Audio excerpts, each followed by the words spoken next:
Hello everyone and welcome to the Dyslexia Life Hacks Show. I'm your host Matthew Head, and in this episode I'm talking to Toni Horn. She is the founder of Think Differently Coaching, which provides workplace coaching for neurodiverse adults.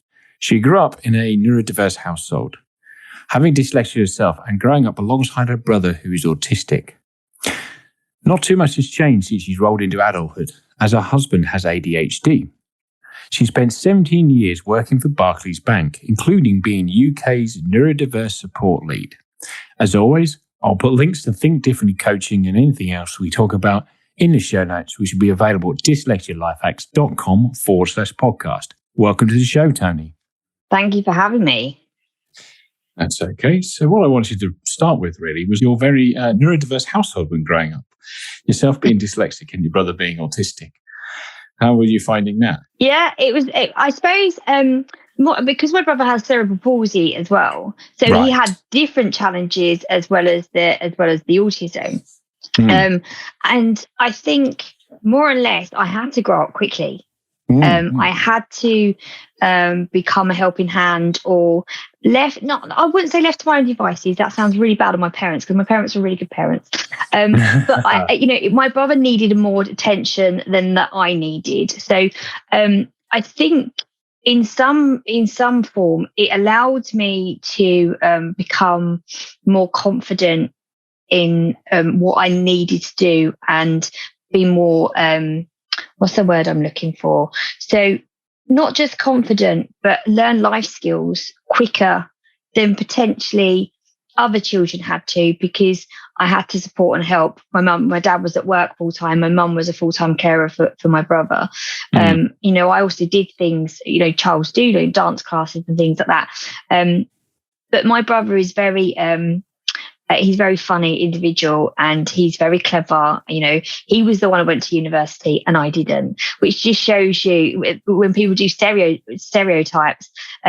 Toni with the dance skills and the drama classes and the dyslexia, my brother with the cerebral palsy and the autism was the one who actually went on to further education, and I was more of a get on, I want to get out in the world and do it. Yes, yeah. So would you, obviously the cerebral palsy with your brother was known fairly early on, and was his autism known fairly early on as well? No, so my brother was never diagnosed until probably later on in life, because the unfortunate thing is with the cerebral palsy, that becomes the main condition and the main priority, and they kind of look at it being it's just because he has cerebral palsy, when actually it's not. It's two completely conditions, where my brother is not very comfortable in social situations, and there's things that where I've done through the work that I've done that I picked up on the cues and reflected on my brother and his life and gone, have you ever thought about being tested? And he kind of, when we've gone through it, he's kind of recognizing it within himself. So that was probably about 3 years ago that we sat down and had that conversation. Well, actually, it's the autism and the cerebral palsy, where before the professionals literally just put it down to the cerebral palsy, which wasn't the case. No. It doesn't feel like the two of them have too much overlap. But I guess, if you've got a dominant thing like cerebral palsy, everybody sort of laser focuses in on that and not forgets, but maybe doesn't come to mind to look for the other. Yeah, because he had to have things like speech therapy. When he was younger, because his speech was delayed, and they put that down to muscle potentially more than rather than a cognitive. And when we look back and reflect on it, he was very late at developing his speech, and that doesn't, with the kind of cerebral palsy that he has, mainly affects his right side rather than his left.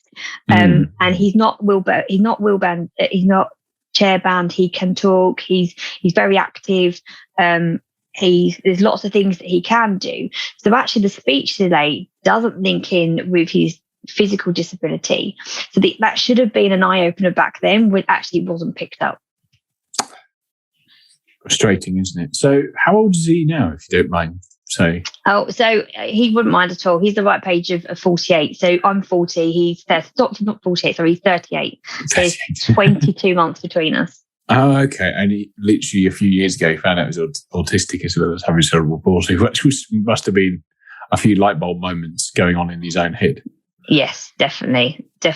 And it's quite funny because, we talk and we laugh with each other that, that he can spell and I definitely can't. And there's things that he can do really well and there's things that I can do really well. And, it's quite comical when we get together and we talk about our neurodivergence and the way that we've progressed and how we do completely different things now with our life. But also at the same time, we've got very similar attitudes to life. Okay. So I'm guessing in amongst of your parents being very busy looking after your brother and you having to help out with that, your dyslexia diagnosis wasn't found out until later on, I would hazard a guess. No, it really wasn't. It's that typical education of your daughter is intelligent. She can verbalize. She has really good way of verbalizing what she understands what she's learning, but she's lazy. She's lazy when it comes to learning her reading. And I mean, you must have heard this loads of times. She's lazy when it comes to reading and spelling and wanting to learn when it comes to that sense. So I was branded lazy from a very young age. And it wasn't picked up at all. And even at senior school, and I'll come back to the one particular teacher that was very much I take my hat off to him. And if it wasn't for him, I would never got through my English language. But for the rest of the school, it was very much, you was put into the special needs class for taken out of break time, or you only had 45 minutes for lunch because you had to go into another class to do extra reading and extra spelling with your, people that are in higher years than you. And it was just the most embarrassing experience ever. But it wasn't until I was at college that my dyslexia got picked up. I did performing arts. Cool. Loves drama, singing, dancing, all that jazz. And obviously there's still written work to do with that. And it got picked up because my lecturer was dyslexic. Yes, started mirroring. Yes. And literally recognised in my work and said, we're going to get you tested. And they did. And it wasn't until, I was 17 that I was actually formally diagnosed with dyslexia. Okay. So did that then put a load of light bulbs on in your own mind as you looked back through your education to that point of how everything worked?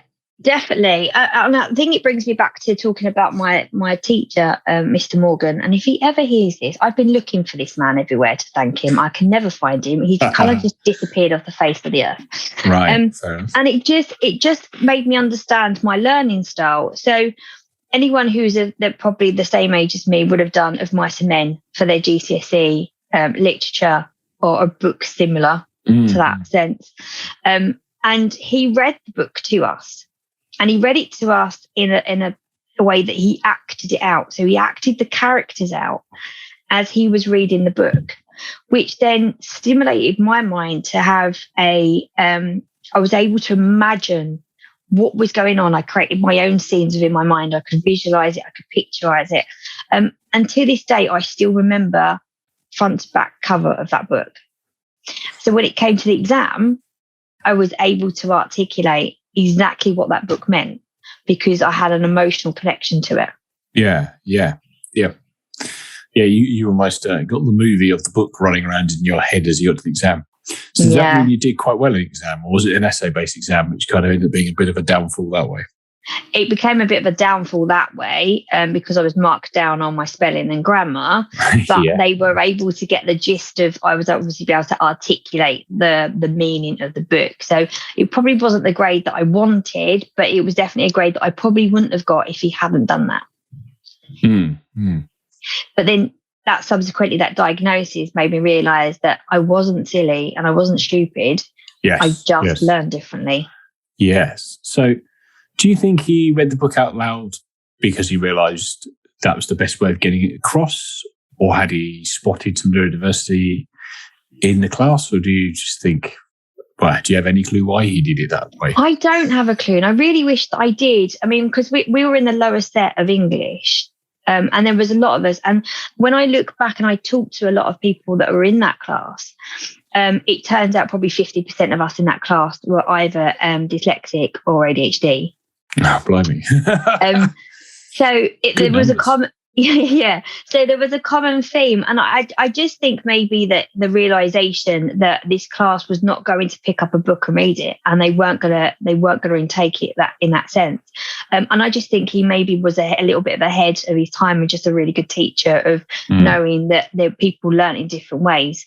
And there wasn't many of those in that time that I was at school. Not that I remember anyway. I can't speak for everybody, but he's that one teacher that just sticks out to me.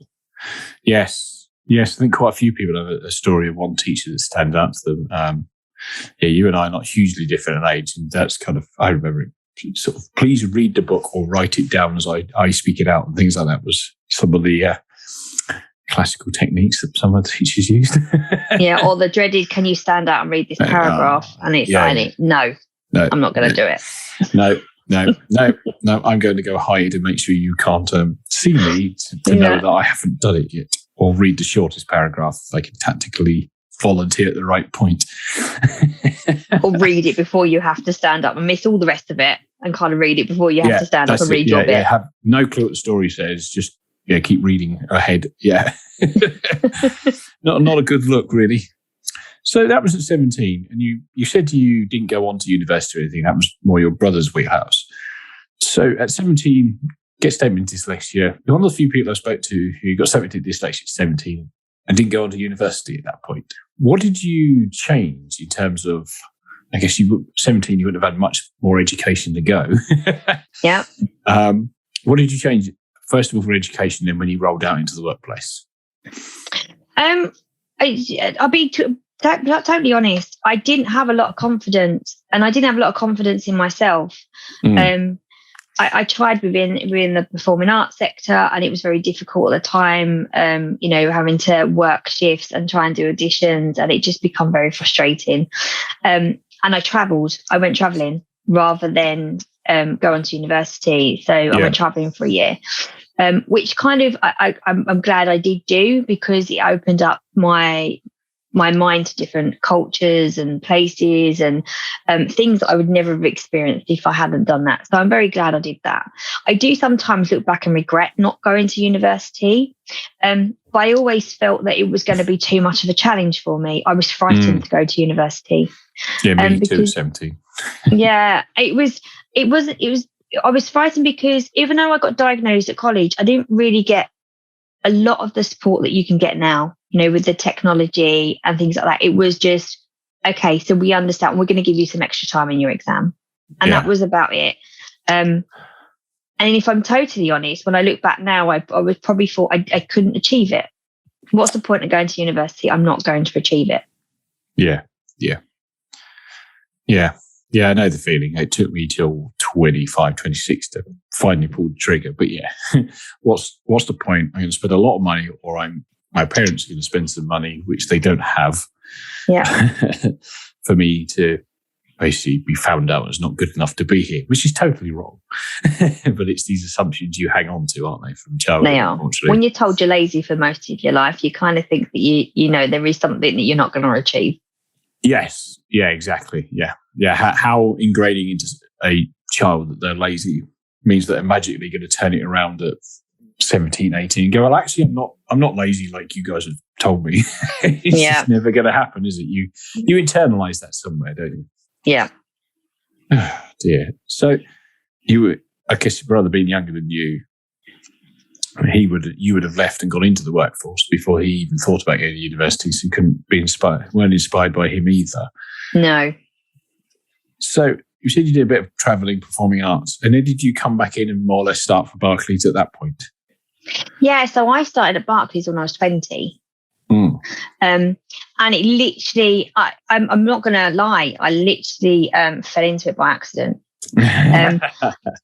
And the reason for that is that a very good friend of mine was working for Barclays at the time. And she said to me, you're really good with people. You're really good at talking. I really think that you could do this job that we've got going on in the city. It'll be great for you. And I was a bit hesitant. I was like, really, me banking? I don't know if I could do it. And I went for the interview and literally got the job on the spot. Oh, nice. Which is was a huge boost. Yes, yeah. A real huge boost. So I ended up working in the City of London, at the age of 20, for, quite a big bank, bang in the middle of the city, dealing with customers that were very superior to for who I was at that time, all suited and booted. They're all city people. And I just found I fell in love with the job, with the role, and actually the learning element of it. It brought me back into like an education and learning, because people fail to understand is when you're new into a role or new into any job, you're constantly learning and having to train yourself and learn new things. And I just fell in love with it, and I kind of progressed quite quickly through the ranks. I mean, I think I was only doing the first role I did as a personal banker at the age of 20. At the age of I think it was after 15 months, I then went up to the next stage.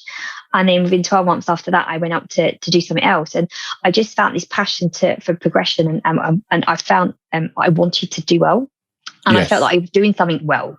Yeah. Which made me really enthusiastic to do it more. Good. And that helps, doesn't it? And how did you find, I guess, the world of banking in the city, as you said, can be an intimidating place? You'd have known you're dyslexic at this point. It was probably the first serious thing you got into after finding out that and leaving full-time education. Mm-hmm. Was there any support that Barclays, being this huge company, were offering you at the time? I didn't divulge it. You didn't tell them. Oh, I knew that'd be your answer. I didn't tell them. I suppose, one, I didn't feel the need to, because I know I had to work harder than everybody else. Okay. Yeah. I knew that I had to do things slightly different, and I had to potentially take work home or learn things differently. I didn't feel the need. And I did feel that there was a stigmatization towards learning differences. Yeah. It's back then, there was, even comments of, you'd hear somebody say something like, oh, how is so-and-so in that position? They can't even send an email correctly without spelling mistakes. Yes. And you'd hear that in the office, and you'd hear people commenting on other people's spelling or things like that. And it kind of stays with you, and you think, if they're saying that about somebody of seniority, what are they going to say about me? Is that going to stop my progression? Yes. So I kind of hid it for a very long time, up until 3 years before I left. Oh, wow. Well, yes, I was going to say, your job as UK Neurodiversity Support Lead would kind of give the game away a little bit at that point. Yeah. Yeah. But 3 years before you left is nearly a 15-year stint before you'd even mentioned it. Yeah. Wow. And it was hard work. Don't get me wrong, because obviously sending emails and proofreading again. And we didn't have I didn't have an iPhone back then where I could speak into it and Google what it is I wanted to write. So there were some challenges, but in the same sense, I was able to use my own coping mechanisms and ways of doing things. But it also gave me a good sense of when I did come across, there was a support group. There was a guy called Cameron who started a dyslexia support group. And it just allowed me to be in a room of other neurodivergents, and this kind of light bulb moment came on, and I went, oh my God, I'm not on my own. Yes. There are other people in this bank who are also dyslexic and are also facing the same challenges, and there are actually people that I can talk to. And just this light bulb moment what came on is like, why am I hiding this? Why am I not talking about it? But also in the same breath, I was like, oh, I can actually help people because I can share some experiences. And it then became a challenge of mine of going, right, okay, I know that we do meetings not dyslexic inclusive, and we do training modules that are not dyslexic inclusive. And I kind of went, right, okay, so I'm gonna help this group, and I'm on a mission. I'm on a mission for change.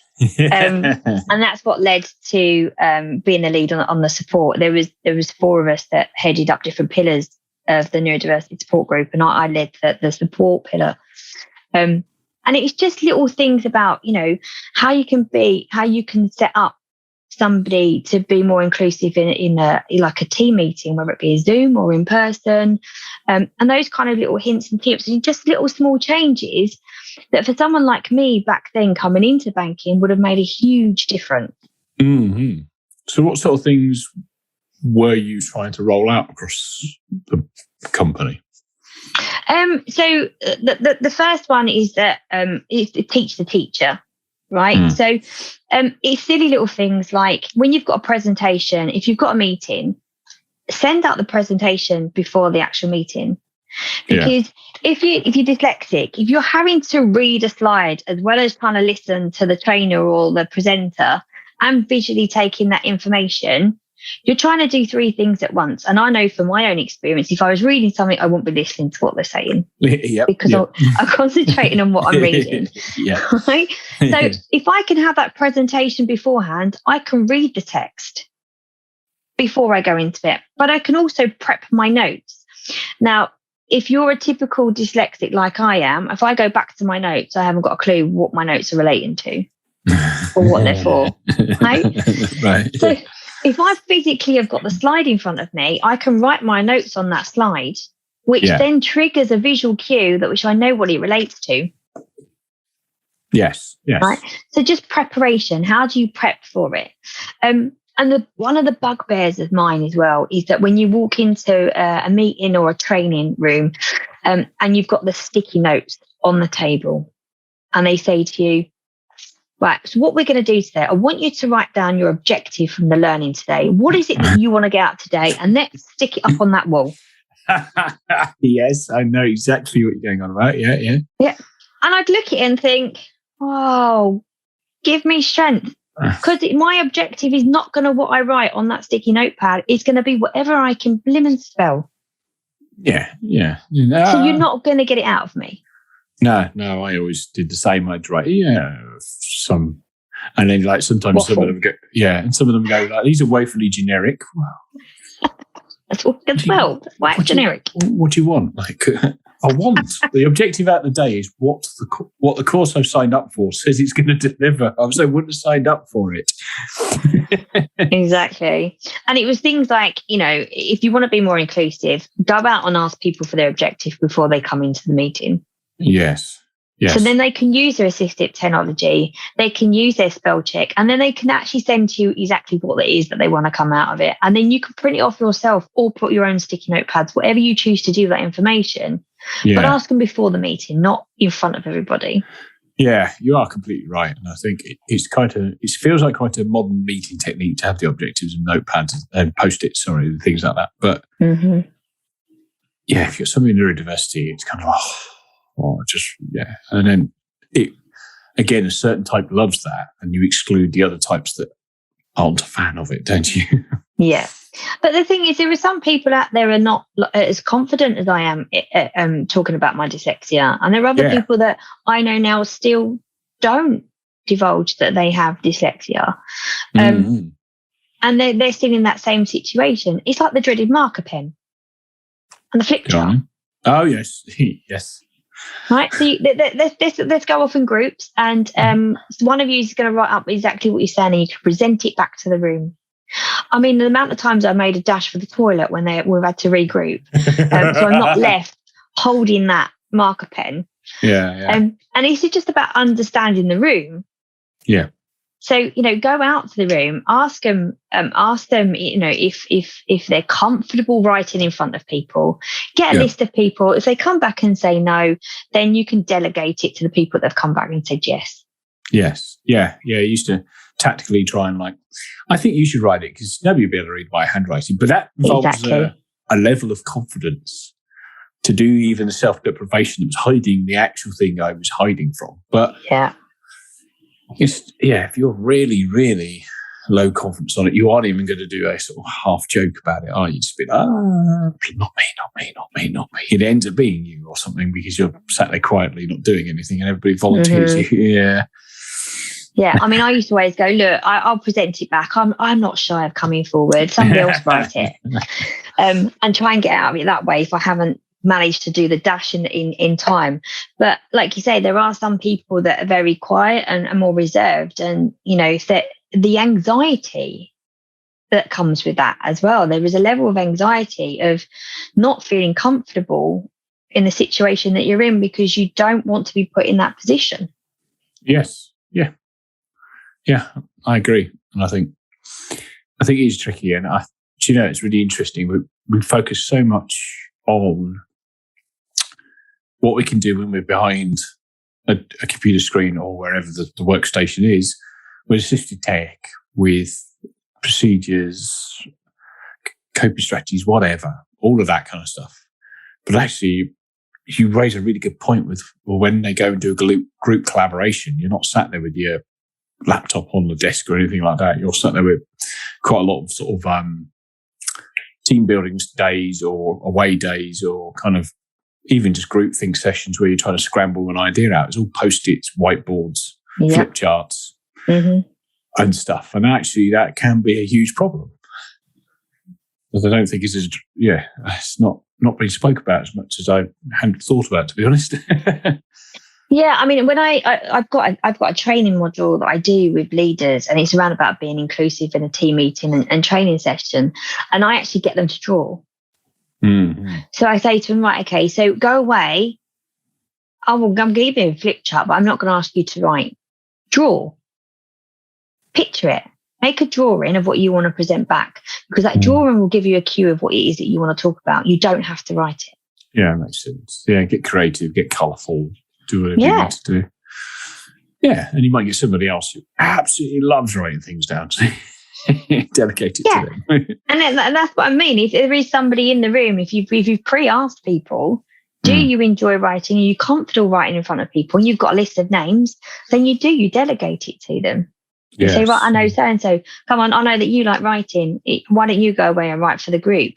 I know there's some, PAs and things like that. Not even PAs, they're more like interns. And I've been coaching them, and they've come forward about their dyslexia, but they are made to take minutes in meetings. And it blows my mind. And I think that's a real challenge for you. And they're like, oh yeah, I know, but I have to do it. Yeah. I was just thinking writing notes down would be a core competency of a PA, wouldn't it? Yeah. I guess. Yeah. How do they cope with that? Or what do they do? Because they clearly want to be a PA. So or some of them don't, or some of them are, because they're interns, they have to do different parts of different jobs to work up, and they struggle with it. So you kind of give them some different methods of how they can take notes simultaneously or try and do it so they're not actually physically having to write everything that they're hearing, and I do that through coaching as well. But yeah, it's when you listen, the best thing about my job is talking to different people and learning from their experiences to be able to put these training packages together, because that's the only way we can do them, is listening to each other, listening to people's challenges and listening to things that they find particular that makes them feel anxious. It's about how do we then package that together to make it stop from happening so we can be more inclusive. Yes, yeah, definitely. And then you hopefully you've got a big enough pool of people that you can sort of have all the skill sets covered in one go. Definitely. Okay, so you said there was 4 pillars and you were support. Mm-hmm. What were the other 2 pillars, out of curiosity? So we had support, thrive. You're going to challenge me. This is quite a while ago. So I support. We had someone on thrive. We had someone appreciate. Right. Yeah, so there's appreciate, thrive, support. And the last one was thrive, support, appreciate. No, I'm trying to pull on my memory skills here. And operations, I think. There's operations. Oh, okay. So appreciate was about finding allies and appreciate, what neurodiversity brings to the workplace, right? So their role was appreciating what we bring, appreciating strengths, and kind of utilising and making sure that message was getting out there. Thrive was around, making sure that hierarchy understood how they can help make it thrive, right? Talking to key speakers and listening to what they can do to be more outspoken and more around neurodiversity. And my role was heading up and leading the support where I listened to our neurodivergent colleagues and listen to their pain points of what the company could do better to support them. Even if it was like IT issues, one of them being internal assessment. It's very common, not just for Barclays, but it's very common for lots of big organizations to have like numeric tests and time tests before you even get to an interview stage. Now, if you're dyslexic or have dyscalculia, you're already out before you've even got to speak to somebody. Yes. Yeah. So working with HR to kind of change that and just putting the pieces together of who I need to connect with and who they need to connect to actually be the voice for the people. And I also we had something called Tea with Toni, which is still going by the way. Where my group said when I left, they kept it in my honour, bless them. I love them dearly, all of them. They're such lovely, great people. And I do miss working with them dearly. And Tea with Toni was purely somewhere for people to go to just have a chat with other neurodivergents. So, talking about shared experiences and maybe just have a whinge if they wanted to have a whinge in a safe space. Right. And that's basically what Tea for Toni was for. It's about listening to shared stories, because one thing I realized is there is a power in listening to shared stories, listening to and recognizing that people may have the same challenges that you have and you're not on your own. Yes. Yes, because there's quite a lot of, and I'm certainly guilty of this, particularly when I was younger, of stuff rattles around in your head and you just think it's you. Yeah. And then you get talking, you're like, or you hear people and other people talk about it or get into groups of people. Oh, not just me then. Okay. What do you do? Oh, now that's really clever. Yeah, and you learn from each other, right? Because everybody has different mechanisms of coping and different strategies, and you actually learn from one another. And I just find that so much more powerful than sometimes sitting in a classroom. As much as I love learning and I love teaching, but having to just confidently have a conversation with somebody else who shares experiences with me and learning from them learning from me. It's just one of the highlights of having a great conversation. Yes, yeah, most definitely. And I think it's one of the driving forces behind this podcast, as people can listen in and hear how dyslexic people do work in all these different areas and have a good conversation about it. So, was that your full-time job at that point, or was that a sort of supplementary part of your role at Barclays? It was a supplementary part. It was off the side of the desk that I dedicated myself to. So I had, at the time, I was a regional Premier Leader as well. So I had a team of individuals that I led, as well as doing neurodiversity support. That must have taken quite a lot of juggling. It did. It took a lot of juggling. I loved my team.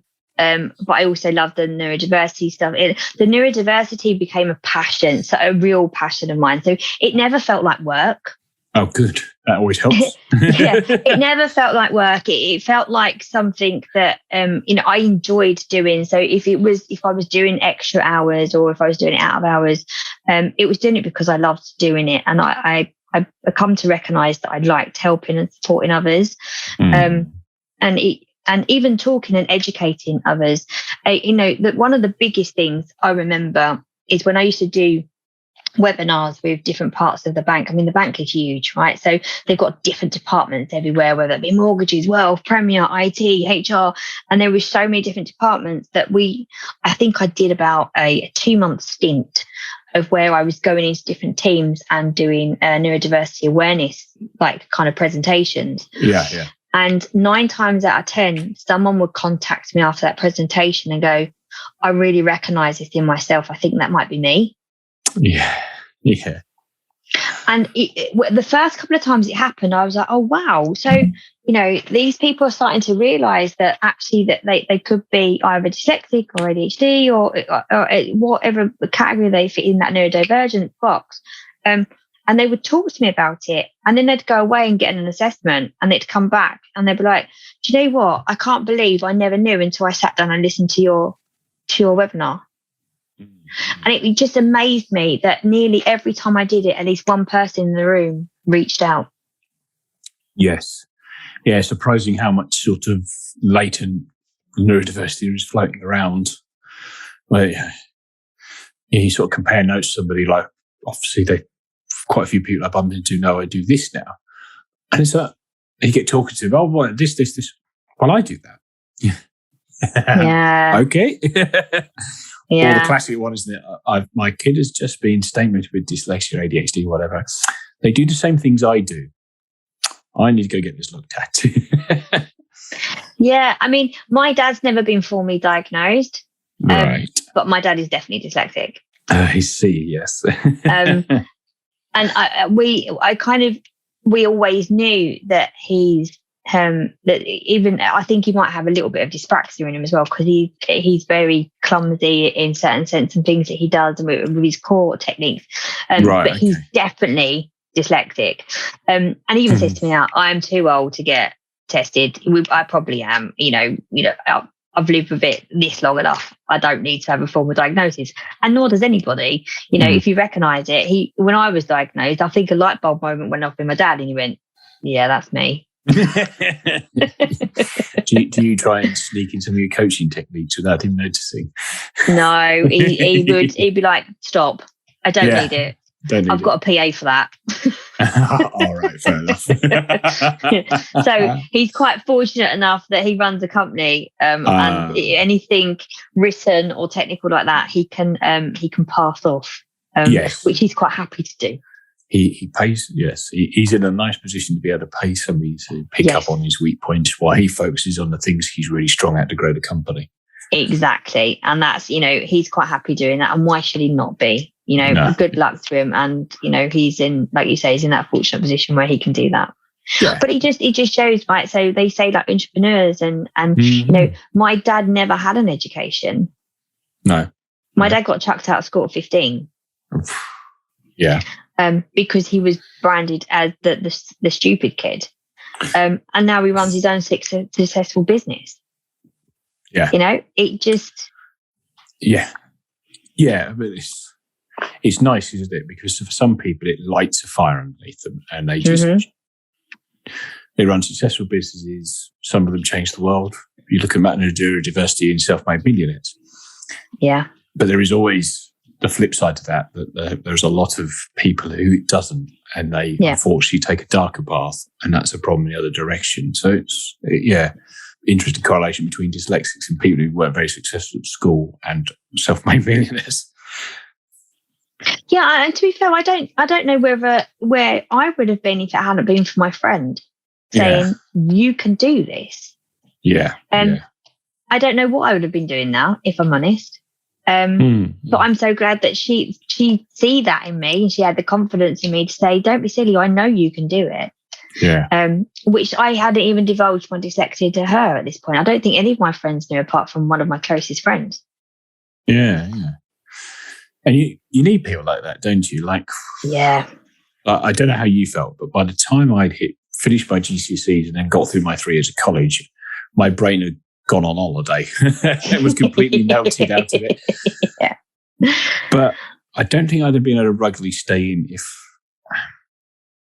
Well, I sort of did motor vehicle studies at college. So actually, the technical side of it, I was really, really good at. So and at school, I was good at maths and science. So I had enough kind of praise, I suppose. Kind of just about enough to keep me going, but not enough to keep me going past that level of education at that point in my life. But if I hadn't got that, who knows? You just, I'm just stupid, and you play up to it, I guess. I don't know, really.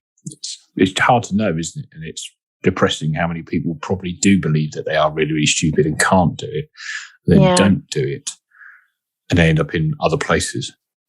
And this is why it's so important that we talk about it. A light bulb Most moment. definitely. And a light bulb moment came on with me as well when I had children as well. My 7-year-old is going through the assessment at the moment. And I recognise a lot of characteristics in his work. And I would say, without the formal diagnosis, I think he has dyslexia. And even before then, when I had children, it kind of is thinking, well, okay, I need to do this and I want to do this and I want to shout about it. I want to normalise it. I want it to be not a discussion that I'm having in 10 years' time when they go into the workplace. I actually want to do myself out of a job because I want them to be able to go into the workplace and it will be, there isn't a box that you tick to say, I have a disability. There isn't a box for that. It is the case of, okay, you're coming to work for us. What is it you need to do your job? Here you go. Thank you very much. And that's the point that I want to get to. So I don't want to be doing what I'm doing in 10 years' time. I want the narrative to change, that actually different doesn't mean less. Yeah. Different cognitive style doesn't mean that you're different. It just means that you do things differently, but you're not different. Yeah. And you're building diverse teams, aren't you? So if you can build synergy in the team between all your neurodiverse employees and your neurotypical employees and everybody across different range of absolutely everything, all sort of diversities and everything, then you build a better organisation, don't you? And you just need everybody needs the tools and easy access to them to be able to make that happen. Yeah, no, definitely. I mean, when I look back to my time with the neurodiversity group, there's 5 of us in a room and we're all neurodivergent and we all had these brilliant ideas and we had all great. And then it'll come to it and not one of us has written it down. Yes. Not one of us. Right. So we've spotted off all these ideas. We've all got really creative, all got really passionate and really enthusiastic. So we did come to a decision that we actually needed a neurotypical project manager to come in and do this for us. Which worked really brilliantly then because he was able to take down the ideas and actually put them into practice for us while we created them. And it just worked really well. Yeah, that's it. And you need a mixed room of people. If you've got a room of people that all think exactly the same, you're going to get the same answer from everybody. You're not going to get any creativity. No, you're not. No, you're right. Because they all just regress to the mean of them. Yeah. Which, yeah, it is. And you are totally right. You have to grab somebody else in for... Come and do this for me, will you? Because I'm not going to do it. Well, it's more about having a diverse team, isn't it? Yeah. Because you quite easily, if you've got the 4 pillars of your neurodiversity thing in Barclays Bank, but the 4 pillars are bound to be volunteered by neurodiverse people. So then you haven't actually got the diversity in there of having somebody who's not neurodiverse in there. Yeah. And then that's where, as you say, you need to add one and they can add their own unique skill set to that to make the things happen. Yeah. So obviously you left Barclays Bank and now in business for yourself on coaching. Is this more of an extension of doing that for Barclays that you thought, I just need to keep making this a thing? Yeah, I mean, I realised my passion for it and my love for the support and trying to change the workplace. I then created Think Differently Coaching, which is now a community interest company.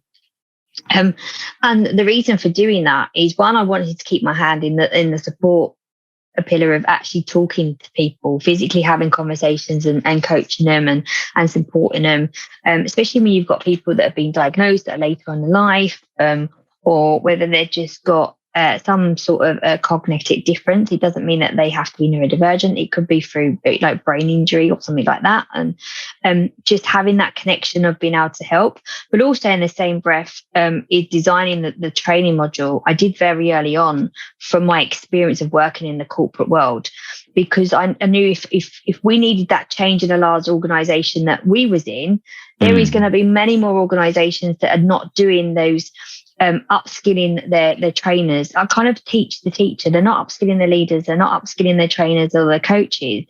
So I designed a couple of training modules to actually dedicate to that. So, it's CPD certified, so they get their professional certificate from it and they get their hours.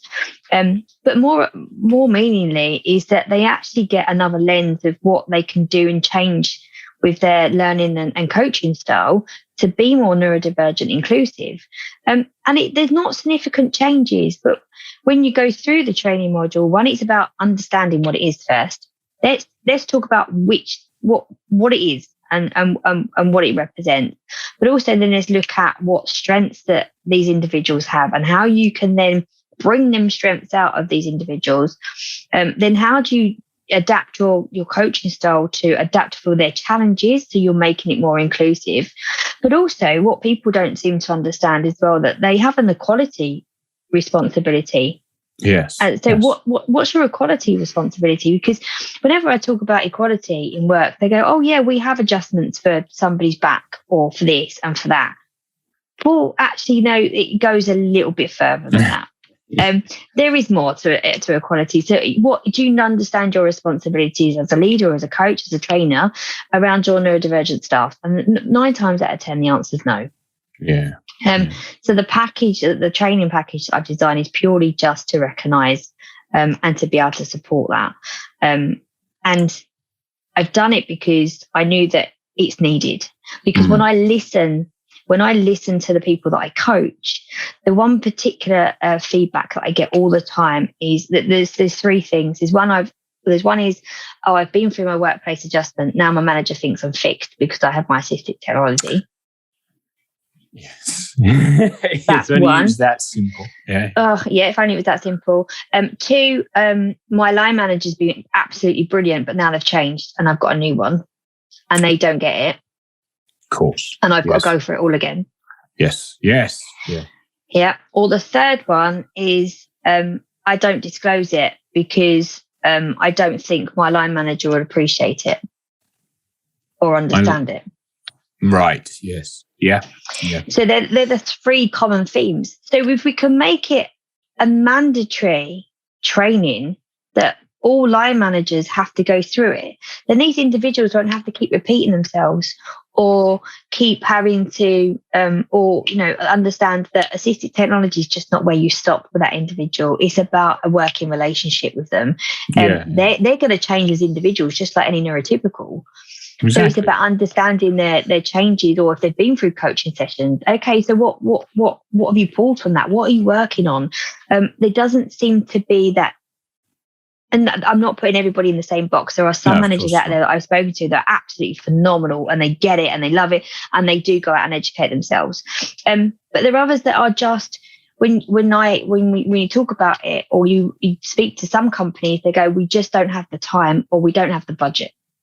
And that's the biggest challenge that we face. Yes. Yeah. I can understand the time and budgetary constraints being a huge barrier. But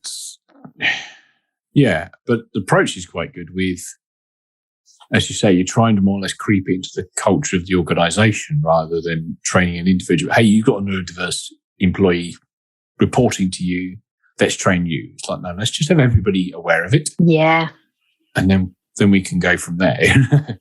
Yeah, I mean, I'm a very big advocate of dual coaching. So if you have got somebody who's neurodivergent, everybody's different. Everyone's neurodivergence is different. It doesn't, the label doesn't define you, right? No, so some things I find challenging as a dyslexic, you probably won't, and vice versa. Yep. So actually having that dual coaching of understanding that individual is very important. But it's also very important to have a blanket understanding. So not only can you support individuals, but you can actually spot it. Yes. Yeah. I think so. If somebody's struggling in work, don't just automatically put them on a performance improvement plan. Understand the why behind it. And if you've got the tools and the mindset to be able to recognize it because you've done the training and you're more aware of it, there might be something that you recognize within that individual and you think, oh, actually, as we know, that a lot of people haven't been diagnosed. Is there something that we can do to support this person? Mm-hmm. And if you're recognizing it, you can try and challenge it or support them before you get to that point that you're putting them on a performance plan, which is just going to cause them more anxiety and stress. Yes, I've never been on a performance plan, but I imagine it's super stressful. I can imagine too. I've never been on one personally, but I do know people in the workplace that have been because of their neurodivergence. Yeah. Yeah. And it's not good, is it? It's not good for anybody, really. You're employing the staff. They've clearly passed the interview. They've got the job. They've passed the probation period. And then somewhere down the line on a performance plan, something's going wrong, isn't it? Yeah. Yeah. No one turns up to work to do a bad job. No. And you soon find out if they were. They think your job's very long and that's down to, you can't teach attitude, right? That comes down to attitude, and there's two different things. It is very much, yeah. Yeah, there's having a good attitude and struggling for whatever the reasons, but which is clearly what you're dealing to. As you say, you can't teach attitude. If somebody's completely bone idle, then And there are going to be people out there that, everyone, like we say, everyone's different. There are some people, or they're just in the wrong job. They are, yeah. And that happens too. That happens a lot, doesn't it? Their parents steer them into a career, and they get 10 years down the line in their house and baby on the way and realise this is not for me, but I can't get out of it anymore. Yes. Imagine that's a whole different skill set, trying to learn how to keep moving forward with that in the back of your mind. Definitely. I've got friends and family that are in a job that they don't particularly like, but they don't know anything else. Mm-hmm. It's a very brave thing to do, to start it all again. I know. I'm in the middle of it. Yeah, and I did it in my early 30s. It's scary. This is my grad, and everybody looks at you like, this guy's like 31 and he's got grey hair. What do you mean this is your graduate? See it in their eyes. But it's great that you are. It's great that you identified what you really enjoyed out of the Barclays job and then spun it into the coaching business. Yeah. So you dealing mainly with corporations, or do you work with individuals as well? Individuals and corporations, and a lot of the receptive businesses so far have been the smaller businesses in my area that have got teams of 20 or more.